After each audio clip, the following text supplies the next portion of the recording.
Assalamualaikum warahmatullahi wabarakatuh. Nama saya Salsabila Khairinisa dari kelas 11B1 absen 30. Di sini saya akan menjelaskan tentang dukungan dari luar terhadap kemerdekaan Indonesia. Kemerdekaan Indonesia diawali oleh pembacaan teks proklamasi kemerdekaan yang dibacakan oleh Ir Soekarno, Presiden pertama Indonesia. Lalu penyebaran berita kemerdekaan. Pada saat itu kemerdekaan Indonesia disiarkan melalui radio, yaitu Hosokan Kikyoru yang sekarang menjadi Radio Republik Indonesia. Yusuf Ronodipuro, beliau itu yang menyebarkan berita kemerdekaan Indonesia ke seluruh radio Indonesia.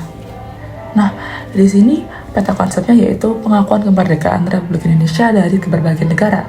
Yang pertama, Mesir, India, Australia, Lebanon, Suriah, dan Vatikan.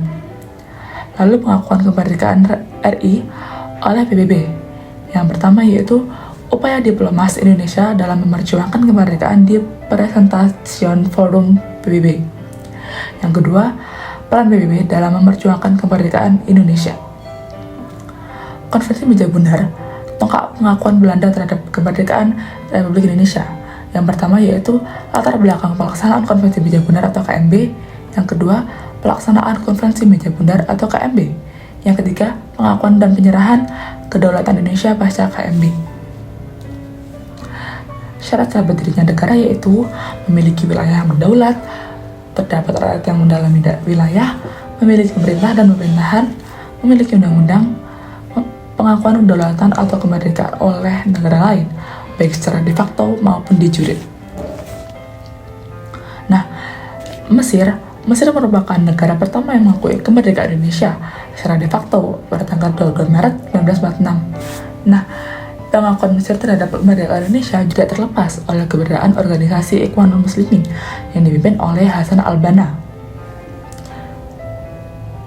Gerakan Ikhwanul Muslimin berbab menarik atensi pemerintah dan masyarakat Mesir untuk mendukung kemerdekaan Indonesia yang terrealisasi melalui Liga Arab.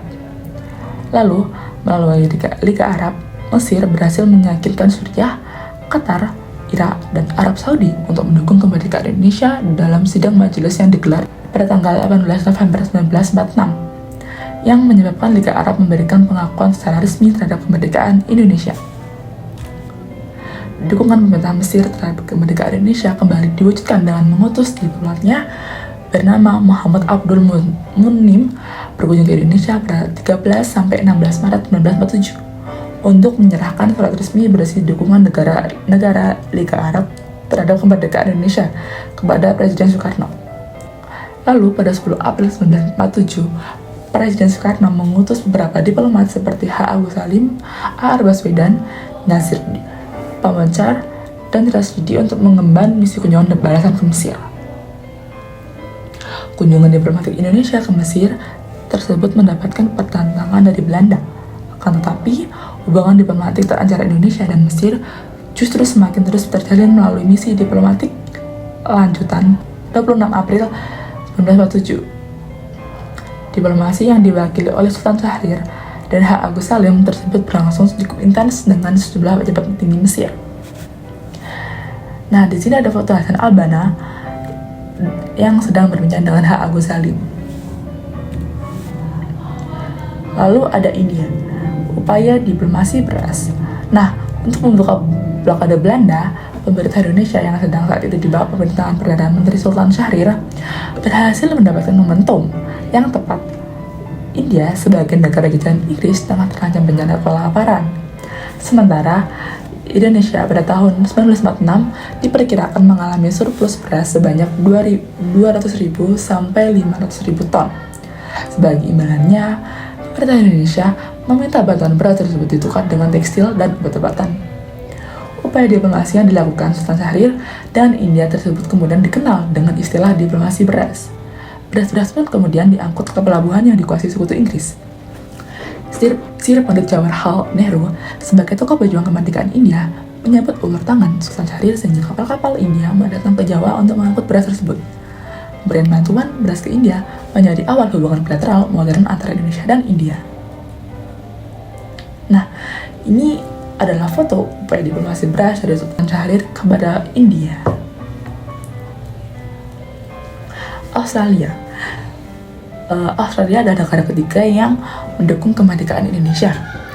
Aksi dukungan Australia terhadap Indonesia menguat. Waterside Workers Federation atau WWF bergabung dengan Australian Seamen's Union in Sydney, melakukan aksi mogok kerja dan memblokir pelabuhan tempat perusahaan Belanda beroperasi pada 24 September 1945. Peristiwa tersebut dikenal dengan sebutan Black Ban yang menyebabkan Belanda tidak dapat mengirim logistik militernya ke Indonesia. Setelah menyerahkan aksi mogok kerja, Waterside Workers Federation atau WWF dan Australian Seamen's Union in Sydney mengadakan rapat publik serta acara ama untuk membantu para pelaut Indonesia. Ketika terjadi agresi militer Belanda I, Australia menjadi satu negara yang mengancam agresi militer tersebut.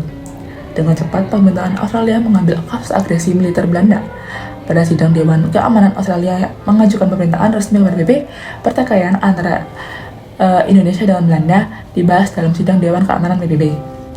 PBB pun memutuskan membentuk Komisi Tiga Negara atau KTN untuk mengawasi jalannya penggantian kontak senjata tersebut. Indonesia memilih Australia sebagai anggota komisi yang dibentuk oleh PBB tersebut yang diwakili oleh Richard Justice Kirby dan Thomas Gridley dalam perjanjian Renville. Lalu ada Lebanon. Lebanon merupakan salah satu negara yang mengakui eksistensi Republik Indonesia. Hubungan antara Indonesia dan Lebanon bermula dari diumumnya pengakuan secara de jure atas kemerdekaan Indonesia pada 29 Juli 1947. Pengakuan tersebut disampaikan langsung oleh Presiden Lebanon, Bechara el-Khoury. Lalu ada Syrian atau Suriah. Pada tahun 1947, perwakilan Suriah di PBB yang bernama Faris al-Khoury mendorong Dewan Keamanan PBB mendiskusikan agresi militer Belanda I di Indonesia dan mengajak negara-negara lain untuk bersimpati terhadap perjuangan kemerdekaan bangsa Indonesia. Nah, yang terakhir adalah Vatikan. Vatikan merupakan salah satu negara Eropa pertama yang mengakui kemerdekaan Indonesia. Vatikan memberikan pengakuan terhadap kemerdekaan Indonesia pada tanggal 6 Juli 1947. Pengakuan Vatikan atas kedaulatan Indonesia ditandai dengan pembukaan kedutaan Vatikan bernama Apostolic Delegate Jakarta. Melalui kedutaan tersebut, Vatikan menugaskan Georges Marie Josephs sebagai perwakilan resmi Tahta Suci Vatikan untuk Indonesia dengan masa kerja 1947 sampai 1955. Pengakuan Vatikan terhadap kemerdekaan Indonesia dipandang cukup penting karena negara ini memiliki pengaruh kuat di benua Eropa dan Amerika. Vatikan merupakan entitas suci yang menjadi rujukan seluruh umat Katolik di dunia. Nah, itulah teman-teman beberapa negara-negara yang mendukung kemerdekaan Indonesia. Kurang lebihnya mohon maaf. Sekian, wassalamualaikum warahmatullahi wabarakatuh.